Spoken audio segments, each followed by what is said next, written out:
अस्सलाम वालेकुम व्यूअर्स, आप देख रहे हैं मेरा चैनल गार्डनिंग विद तलत।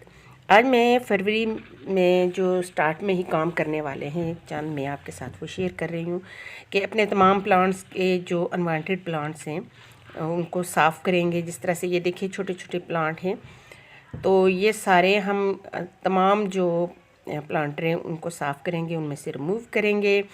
और फरवरी आने से पहले ही या फरवरी के स्टार्ट मंथ में आपने ये काम करने हैं। ये देखिए मेरा अल्टरनेंथ्रा का प्लांट था ये, तो ये डोरमेंसी पीरियड में इसने देखिए सारे पत्ते जिस तरह से ये गिर रहे हैं। तो अच्छी बात यह है कि इसके पत्ते गिरे तो हैं, लेकिन इसने साथ ही नए जो हैं देखिए छोटे छोटे ये इसके लीफ आ रहे हैं, तो इसके साथ ही स्टार्ट हो गई है नई ब्रांचेस निकलना। तो इस तरह से अब हमने हर प्लांटर को ऊपर से साफ़ भी कर देना है ताकि अच्छी तरह से जो है मिट्टी धूप से न्यूट्रिशन ऑब्जर्व कर सके और प्लांट अच्छे से बढ़ सकें।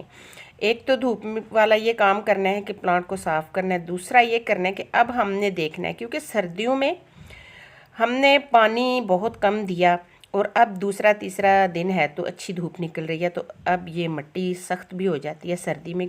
क्योंकि ये देखिए थोड़ी थोड़ी सी काई जमी हुई है अभी भी, हालांकि मैं बहुत ध्यान रखती हूँ लेकिन फिर भी ये हो ही जाती है।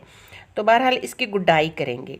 ये जरबीरा का प्लांट बहुत अच्छे फ्लावर्स थे इसके, उसी तरह से भरपूर फ्लावरिंग के लिए मैंने अब इसकी दोबारा से गुडाई करनी है।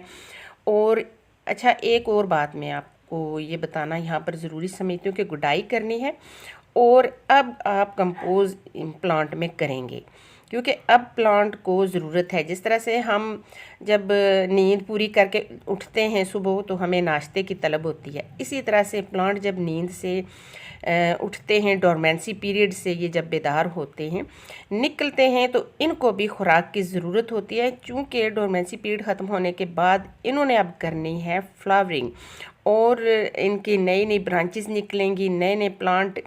इन दिनों आपने काम स्टार्ट कर लेना है। तो ये बहुत अच्छा प्लांट था, इसकी मैंने गुडाई कर देनी है। तो जनाब छुरी से कभी भी गुडाई नहीं करनी चाहिए क्योंकि उससे रूट कट जाती हैं। अब मैंने ये 200 ml पानी इसमें ऐड किया है, देखिए बिल्कुल नाप के ही मैंने वही इतना ही पानी डालना है। गुडाई की है ताकि अच्छी सी अब ये जो है ना बहुत ड्राई थी इसकी सॉइल, तो इसलिए मैंने थोड़ा पानी इसमें ऐड किया है। अब देखेंगे, अब तो जल्दी अगर पानी ड्राई होता है तो पानी दोबारा भी दे सकते हैं। एंथीरियम चूँकि इसको जो है ड्राई मिट्टी बिल्कुल पसंद नहीं है, ट्रॉपिकल एरिया का प्लांट है ये, तो इसको भी अब मैं गुडाई करूँगी। अच्छा, इससे पहले ये मैं कोलियस को इसकी फंगस देखिए फिर से काफ़ी बन गई है। हालांकि मैंने इसको दिसंबर में भी इसकी इस तरह से सारी रिमूव की थी, तो ये देखिए कितनी मोटी मोटी तह बन जाती है। तो मैं इसको सारी को ही रिमूव करूँगी, सारी इस तरह से निकाल के। अच्छा, इसकी भी गुडाई करूँगी, लेकिन देखिए फंगस काई तो बेशक है, लेकिन इस प्लांट की मैंने मिट्टी भी पूरी की हुई थी ताकि ओवर वाटरिंग भी ना हो। तो अब हमने ये काम करना है कि गुडाई करनी है, और जिस तरह से कि मैंने सर्दियों में प्लांटर को मिट्टी से भर दिया था मुकम्मल, यानी कि उसमें पानी होल्ड होने की गुंजाइश ही नहीं रखी थी। अब जब मैंने इसको कंपोज करना है तो मिट्टी निकालूंगी और उसमें कंपोज ऐड करूंगी। बेहतरीन तरीका ये होता है कि मिट्टी जो आप प्लांटर से निकालते हैं उसको धूप में ड्राई करें ताकि वो अपने जितने भी न्यूट्रिशन हैं वो अच्छी तरह से धूप से पूरे कर सके और ऑक्सीजन ऑब्जर्व कर सके। इस तरह से मिट्टी आपकी अच्छी हो जाएगी। तो उसमें से मैं मिट्टी कुछ निकालूंगी और सबसे बेहतरीन खाद जो होती है पत्तों की होती है। देखिए ये मिट्टी जो है ना बिल्कुल ड्राई नहीं हुई है, तो मैंने अब इसको पानी नहीं देना है। ज़रूरी नहीं कि हर गुडाई के बाद हमने हर प्लांट को अब पानी ही दे देना है। तो ये देखिए एंथोरियम की तरफ अब मैं दोबारा आती हूँ। इसको बिल्कुल भी ड्राई मिट्टी पसंद नहीं है, लेकिन ये ड्राई है भी नहीं है। अभी मैं गुडाई करती हूँ तो आपको खुद ये अंदाज़ा हो जाएगा। जितनी सी इसको मिट्टी में नमी चाहिए उतनी सी इसमें अभी भी है।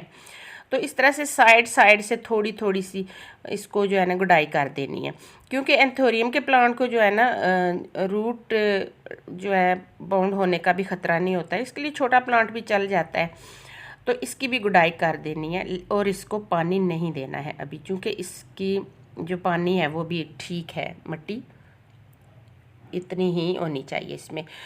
तो अब हमने प्लांट को गुडाई करनी है और कंपोज करनी है, रीपोटिंग कर लें, कटिंग लगानी है। अब इन दिनों बेहतरीन प्लांट आप लगा सकते हैं, रोज़ के प्लांट लगा सकते हैं।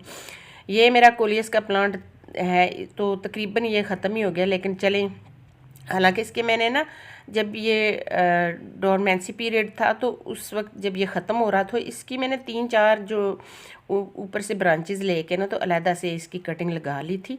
तो अगर ये बच सकता है तो ठीक है, नहीं तो मेरी दूसरी प्लांट जो है कटिंग से तैयार किया हुआ है, वो मैंने शेडी एरिया में रख दिया था। तो इसी तरह से ही मैं प्लांट को बचा सकती हूँ, क्योंकि जो पुराना प्लांट होता है वो अक्सर ही बच नहीं पाता है, बच भी जाते हैं। अब ये एक इसके साथ जो प्लांट है इसका कलर देखिए और है, तो ये हो सकता है कि यहाँ से नई शूट्स इसकी आना शुरू हो जाए, तो ब्रांचेस इसकी यहाँ से निकल सकते हैं, यहाँ से इसकी ग्रोथ स्टार्ट हो सकती है। इसको भी पानी की अभी फ़िलहाल ज़रूरत नहीं है, इसको भी मैं पानी नहीं दूँगी। तो इस तरह से हर प्लांट को हमने गुडाई करनी है और एक ज़रूरी काम करना है कि इंडोर प्लांट जो हमने शेडी एरिया में रखे हुए थे उनको भी धूप में रखना है। अब ये देखिए कि ये मैंने पनीरी लगाई थी, सॉरी पनीरी नहीं लगाई थी, ये मैंने बीज सीड जो है ना ऑनलाइन मंगवाए थे। तो ये मेरे सीड से तैयार हुए प्लांट हैं। तो अब इनको भी मैं धूप में रखूँगी, जो मैंने शेडी एरिया में रखे हुए थे। अब ये कोलियस है, तो ये इसकी भी मैंने सीडलिंग की थी। तो बस मेरी आज की ये वीडियो ज़रूरी जो थी, ज़रूरी काम मैंने आपको बताने थे, ये इतनी सी ही है। अब मुझे उम्मीद है कि मेरी वीडियो आपको पसंद आएगी। वीडियो पसंद आई है लाइक कीजिए, शेयर कीजिए और मेरे चैनल को सब्सक्राइब करना नहीं भूलना है। अपनी दुआओं में मुझे याद रखिएगा। Thanks for watching. अल्लाह हाफिज़।